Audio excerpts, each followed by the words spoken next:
সুপ্রিয় ছাত্রছাত্রী, আশা করছি তোমরা সবাই ভালো আছো। আমি তোমাদের সামনে আজকে আবার হাজির হয়েছি আদর্শ গ্যাস ও গ্যাসের গতিতত্ত্বর দ্বিতীয় ক্লাস নিয়ে। ঠিক আছে, এটা তোমাদের প্রথম বর্ষের দশম অধ্যায়। আমি শ্রাবণী পাল, সহযোগী অধ্যাপক, পদার্থবিজ্ঞান বিভাগ, সরকারি হাজী মোহাম্মদ মহসিন কলেজ, চট্টগ্রাম। তো আজকে তোমাদেরকে আমি পড়াবো আদর্শ গ্যাসের সমীকরণ। তো তার আগে তোমাদেরকে আমি একটু অ্যাভোগাড্রোস সূত্র সম্পর্কে ধারণা দিব, যদিও তোমরা এটা কেমিস্ট্রিতে পড়ে থাকো। তো আজকে তোমাদের এই চ্যাপ্টারের জন্য তোমাদের এই সূত্রটা কাজে লাগবে, অ্যাভোগাড্রোস নাম্বারটা বিশেষ করে। একই তাপমাত্রা ও চাপে সমায়তনের সকল গ্যাসে সমান সংখ্যক অণু থাকে। ঠিক আছে, তাহলে এখন আমি যদি নির্দিষ্ট করে দিই তোমাদেরকে, সেই অনুসংখ্যাও একটা নির্দিষ্ট হয়ে যাবে। নির্দিষ্ট করার অর্থ হচ্ছে যে কি আমি কি তোমাদেরকে এখন বলবো, সকল মানে 1 গ্রাম অণু সকল গ্যাসে অণুর সংখ্যা, বা 1 গ্রাম পরমাণু গ্যাসে পরমাণুর সংখ্যা হচ্ছে কত, 6.023 × 10⁻23। এটাকে বলে অ্যাভোগাড্রো নাম্বার। ঠিক আছে, আমি যদি কি নিই, তোমাদের যদি 1 গ্রাম অণু গ্যাস নিই, তাহলে ওখানে অণুর সংখ্যা হবে যে কোনো গ্যাস নিলে, যে কোনো গ্যাসের 1 গ্রাম অণু নিলে অণুর সংখ্যা হবে যে 6.023 × 10⁻23। আর যদি আমি 1 গ্রাম পরমাণু গ্যাস নিই, তাহলে পরমাণুর সংখ্যা হবে যে 6.023 × 10⁻23। তাহলে এটাকে বলা হবে যে কি অ্যাভোগাড্রো নাম্বার। তো এখানের একটা চিত্রের মধ্যে তোমাদেরকে আমি দেখিয়ে দিচ্ছি। হিলিয়াম নিলাম, নাইট্রোজেন নিলাম এবং মিথেন নিলাম। তাহলে আমি এই যে ভলিউম মানে আয়তন যেটা নির্ধারণ করে দিলাম, সেটা হচ্ছে যে কত, 22.4 লিটার। 22.4 litre, 22.4 litre. এটাতেও প্রেশার ফিক্স করে দিলাম 1 অ্যাটমসফিয়ারিক প্রেশার, 3টাতেই। টেম্পারেচার ফিক্স করে দিলাম 0 ডিগ্রি সেন্টিগ্রেড, 3টাতেই। কিন্তু হিলিয়ামের ক্ষেত্রে দিলাম যে কতটুকু হিলিয়াম, 4 গ্রাম। তোমরা জানো যে কি হিলিয়ামের আণবিক ভর 4 গ্রাম, নাইট্রোজেনের আণবিক ভর 28 গ্রাম, নাইট্রোজেনের ওই জন্য 28 গ্রাম দিলাম। আর মিথেনের 16 গ্রাম, মিথেনের জন্য ওই জন্য 16 গ্রাম দিলাম। তাহলে এইরকম কন্ডিশন যদি আমি ফিট করি, তাহলে দেখা যাবে যে কি ওখানে অণুর সংখ্যা হবে যে কত, 6.023 × 10⁻23 প্রত্যেকটা ক্ষেত্রে। যদিও এক একটার ভর এক এক ধরনের, কিন্তু এদের অণুর সংখ্যা সমান। তাহলে এটা হচ্ছে যে কি তোমার অ্যাভোগাড্রোস নাম্বার। আর সূত্রটা বলে যে কি একই তাপমাত্রা এবং চাপে সমায়তনের সকল গ্যাসে সমান সংখ্যক অণু থাকে। ঠিক আছে, তাহলে এখন আমি তোমাদেরকে আদর্শ গ্যাসের সমীকরণের চ্যাপ্টারে চলে যাচ্ছি। তা আদর্শ গ্যাসের সমীকরণ পড়াতে গেলে আমার বয়েলের সূত্র আসবে, চার্লসের সূত্র আসবে। তোমাদেরকে এগুলা গত ক্লাস আমি পড়িয়েছি, আশা করছি এগুলা তোমরা মনে রেখেছো এখনো। তো আমরা বয়েলের সূত্র অনুযায়ী আমরা জানি কি P ভেরিজেস 1/P অথবা P ভেরিজেস 1/B। আমি এখানে V ভেরিজেস 1/P লিখলাম যখন T স্থির এবং ভর নির্দিষ্ট। চার্লসের সূত্র অনুযায়ী আমরা জানি যে কি V ভেরিজেস T যখন P স্থির এবং ভর নির্দিষ্ট। তাহলে তোমরা এখানে একটু খেয়াল করবা, T যেটা দিয়েছি বড় হাতের T, এটা হচ্ছে যে কি পরম তাপমাত্রা, মানে যেটা কেলভিন স্কেলে মেজার করা হয়। দুইটা সূত্রকে যদি আমি একত্রিত করি, তাহলে আমরা পাই V ভেরিজেস T/P। যখন সবকটি রাশি পরিবর্তিত, তখন কিন্তু কোনো একটা স্থির নেই, B, T এবং P সবগুলা কি হচ্ছে, পরিবর্তিত হচ্ছে। তো এখন এটাকে যদি আমি ইকুয়েট করতে যাই, তাহলে আমি পাবো যে কি PV = PV ভেরিজেস T, অথবা PV = একটা ধ্রুবক দ্রব্য KT, K একটি সমানুপাতিক ধ্রুবক। ঠিক আছে, 1 মোল গ্যাসের ক্ষেত্রে বা 1 মোল অণুর ক্ষেত্রে, 1 গ্রাম অণুর ক্ষেত্রে অথবা 1 মোল গ্যাসের ক্ষেত্রে এই ছোট হাতের K সমান আমরা R লিখতে পারি। এই R কে বলে যে কি সার্বজনীন গ্যাস ধ্রুবক বা প্রতি মৌলের গ্যাস ধ্রুবক। ঠিক আছে, তাহলে এই R এর মানটা হয় যে 8.314 জুল পার কেলভিন পার মোল। তাহলে আমি যদি PV = KT এখানে 1 গ্রাম অণুর ক্ষেত্রে যদি নিই, তাহলে আমি কি বসাতে পারবো, P = আমি কি পাবো, R পাবো। তাহলে 1 গ্রাম অণুর ক্ষেত্রে বা 1 মোলের ক্ষেত্রে PV = RT। ঠিক আছে, তাহলে এখন আমি দেখবো যে কি N মোলের ক্ষেত্রে জাস্ট হয়ে যাবে PV = nRT। ঠিক আছে, এখন এই মোলটা কি, N মোল যেটা বলা হয় সেটা আমরা পাই N = গ্যাসের ভর / গ্যাসের আণবিক ভর, অর্থাৎ M/M। এই ক্ষেত্রে আমি গ্যাসের ভরটাকে ছোট হাতের M ধরেছি, আণবিক ভরকে বড় হাতের M ধরেছি। পরবর্তী ক্লাসগুলো নেওয়ার সময় কোনটাকে কি ধরবো আমি তোমাদেরকে বলে দিব। ঠিক আছে। তাহলে ধরো আমি যদি কোনো একটা পাত্রে কি নিব, আমি হিলিয়াম যদি নিই, হিলিয়াম যদি কতটুকু নিব, হিলিয়াম যদি 8 গ্রাম নিই তাহলে উপরে হবে যে কি 8 গ্রাম আর নিচে হবে যে হিলিয়ামের আণবিক ভর 4, তাহলে হিলিয়ামের মোল সংখ্যা তখন কত হবে 2 হবে। ঠিক আছে।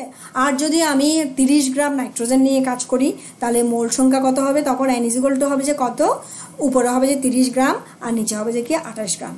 ঠিক আছে, যত আসে মোল সংখ্যা হবে যে কি তত। তাহলে আমরা এখন n মোল গ্যাসের ক্ষেত্রে পেয়ে গেছি PV = nRT আদর্শ গ্যাসের সমীকরণ, আর 1 মোল গ্যাসের ক্ষেত্রে পেয়ে গেছি কত, PV = RT।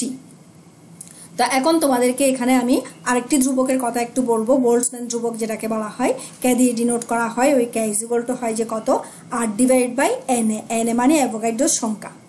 ঠিক আছে, আর কে যদি অ্যাভোগাড্রোস নাম্বার দিয়ে ভাগ দিই তাহলে আমরা বোল্টজম্যান ধ্রুবক পেয়ে যাই, যেটার মান প্রায় 1.38 × 10⁻⁻23 জুল পার কেলভিন।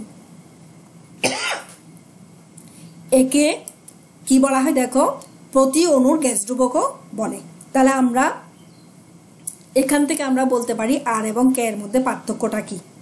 ঠিক আছে, তোমাদের প্রশ্নে অনেক সময় আসতেও পারে আর এবং কে এর মধ্যে পার্থক্য লিখো, তাহলে তোমরা এখান থেকে ইজিলি সেটা করতে পারবে। তাহলে আর কে বলা হয় যে কি প্রতি মোলের গ্যাস ধ্রুবক, আর কে বলা হয় যে কি প্রতি অণুর গ্যাস ধ্রুবক। তাহলে তোমাদেরকে যদি আর এবং কে এর মধ্যে সম্পর্ক কি বা পার্থক্য কি এগুলো বলতে বলে তাহলে তোমরা এখন ইজিলি এটা বলতে পারবা। তাহলে আর কে বলা হয় যে কি সার্বজনীন গ্যাস ধ্রুবক বা প্রতি মোলের গ্যাস ধ্রুবক, আর কে বলা হয় যে কি প্রতি অণুর গ্যাস ধ্রুবক। তাহলে আমরা আদর্শ গ্যাসের সমীকরণ পেলাম, n মোলের ক্ষেত্রে PV = nRT এবং 1টি মোলের ক্ষেত্রে আমরা পেলাম কত, PV = kT। ঠিক আছে, তাহলে আদর্শ গ্যাসের সমীকরণ আমরা পেলাম। এখানে পড়তে গিয়ে আমরা আরো জানলাম যে কি আমরা মোল সংখ্যা নির্ধারণ করতে পারি গ্যাসের ভর / গ্যাসের আণবিক ভর দ্বারা। তাহলে এটা মনে রাখবা, তোমাদের ম্যাথস করার জন্য তোমাদের কাজে লাগবে। এখন চলন গতিশক্তি বা ট্রান্সলেশনাল কাইনেটিক এনার্জি কি এটা আমরা একটুখানি দেখব। অণুগুলা প্রতিনিয়ত, মানে কার অণুগুলা, গ্যাসের অণুগুলা প্রতিনিয়ত বিক্ষিপ্তভাবে ছুটোছুটি করছে এবং পরস্পরের সাথে ও পাত্রের দেওয়ালের সাথে কি খাচ্ছে, ধাক্কা খাচ্ছে। দুটি ধাক্কার মধ্যবর্তী সময়ে অণুগুলো সমবেগে সরল রেখায় চলে, পরপর দুটি ধাক্কার মধ্যবর্তী দূরত্বকে মুক্তপথ বলে। এদের চলন গতি সংশ্লিষ্ট শক্তি হচ্ছে যে কি চলন গতিশক্তি। এটা তোমাদের লাগতেও পারে। তাহলে কোনো গ্যাসের চলন গতি সংশ্লিষ্ট শক্তি হচ্ছে যে কি এদের চলন গতি শক্তি। তো অণুগুলা তো সবসময় ছুটোছুটি করছে, গ্যাসের অণুগুলা তুমি যেখানে রাখো না কেন, যে পাত্রে রাখো না কেন, এগুলা কন্টিনিউয়াস কি করে, ছুটোছুটি করে। তাহলে এদের ছুটোছুটির জন্য যে শক্তিটা আমরা পাচ্ছি সেটাকে বলা হবে যে কি চলন গতি শক্তি। তাহলে এখন আমরা 1 গ্রাম অণু গ্যাসের বা পাত্রের অথবা n মোল গ্যাসের অথবা প্রতিটি অণুর গতিশক্তি নির্ণয় করব। তাহলে এখানে 3টা জিনিস আছে, একটা দেখো 1 গ্রাম অণু, আরেকটা হচ্ছে কি পাত্রে তুমি কি পরিমাণ গ্যাস নিয়েছো, পাত্রে যে পরিমাণ গ্যাস নিয়েছো সেটাতে যদি n সংখ্যক মোল থাকে তাহলে n মোল গ্যাসেরও গতিশক্তি আমরা নির্ণয় করতে পারবো। আরেকটা নির্ণয় করব কি প্রতিটি অণুর গতিশক্তি। তো তোমাদের আগে যে ক্লাসটা নিয়েছি বা আগের স্লাইডে যেটা পড়িয়েছি এটা একটু মাথায় রাখবা, তাহলে তোমরা এটা পারবে। ঠিক আছে, তাহলে আণবিক ওজন গ্রামে প্রকাশ হলে তাকে গ্রাম অণু বলে। এটা তোমরা এখন জানো বা কেমিস্ট্রিতে এটা তোমরা কি করে আসছো, পড়ে আসছো। তাহলে আমরা P = পেয়েছিলাম 1/3 mc²/v, বা এখান থেকে আমরা PV = পেতে পারি 1/3 mc²। m হচ্ছে যে 1 গ্রাম অণু গ্যাসের ভর। ঠিক আছে, মনে করো আমি যেই গ্যাসটাতে যেই মানে গ্যাস নিয়ে কাজ করছি ওখানে 1 গ্রাম অণু গ্যাস আছে, ওই গ্রাম অণু গ্যাসের ভরটাকে ধরলাম যে কত, আমি বড় হাতের m দিয়ে ধরলাম, এটাকে আমি ধরলাম বড় হাতের m দিয়ে। ঠিক আছে, তাহলে আণবিক ভরও হচ্ছে যে কত তোমার m, 1 গ্রাম অণু গ্যাসের ভরই হচ্ছে যে কি আণবিক ভর। ঠিক আছে, তাহলে এখন দেখো আবার 1 গ্রাম অণু গ্যাসের ক্ষেত্রে আমরা জানি যে কি PV = RT, তোমাদের একটু আগে পড়িয়েছি 1 গ্রাম অণু গ্যাসের ক্ষেত্রে PV = RT হয়। এখন এই RT = আমরা লিখতে পারি, এখানে যেহেতু আমি PV = একটু আগেই তোমাদেরকে পড়িয়েছি 1/3 mc², সুতরাং RT = 1/3 mc² আমরা লিখতে পারি। ঠিক আছে, তাহলে এখন দেখো mc² মানে mc² কে আমি তোমার কোথায় নিব, mv² স্টাইলে এটাকে আমি হাফ এম বি স্কোয়ার স্টাইলে নিব, তাহলে 1/3 mc স্কোয়ারকে যদি 1/3 mc স্কোয়ারকে যদি হাফ mc স্কোয়ার করি, তাহলে আগে আমাদেরকে 2/3 দিয়ে গুণ দিতে হবে।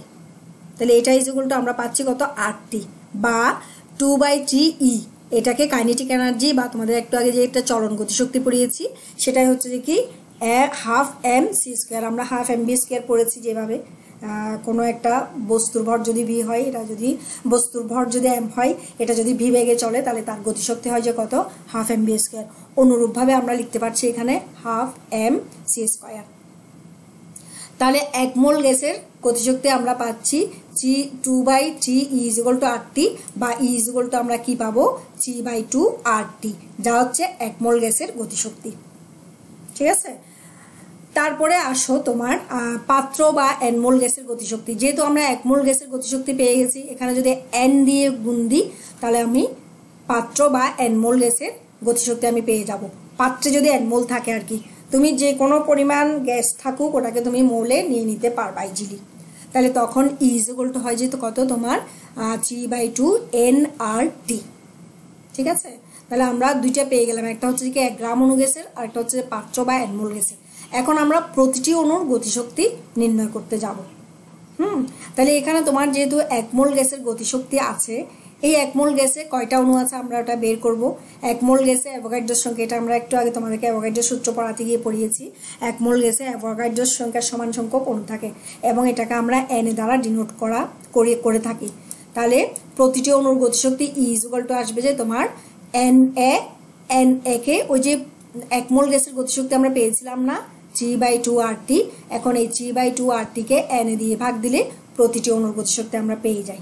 আবার R/n ইজ ইকুয়াল টু, এই যে R/n is equal to k, k is equal to R/n is equal to Boltzmann ধ্রুবক।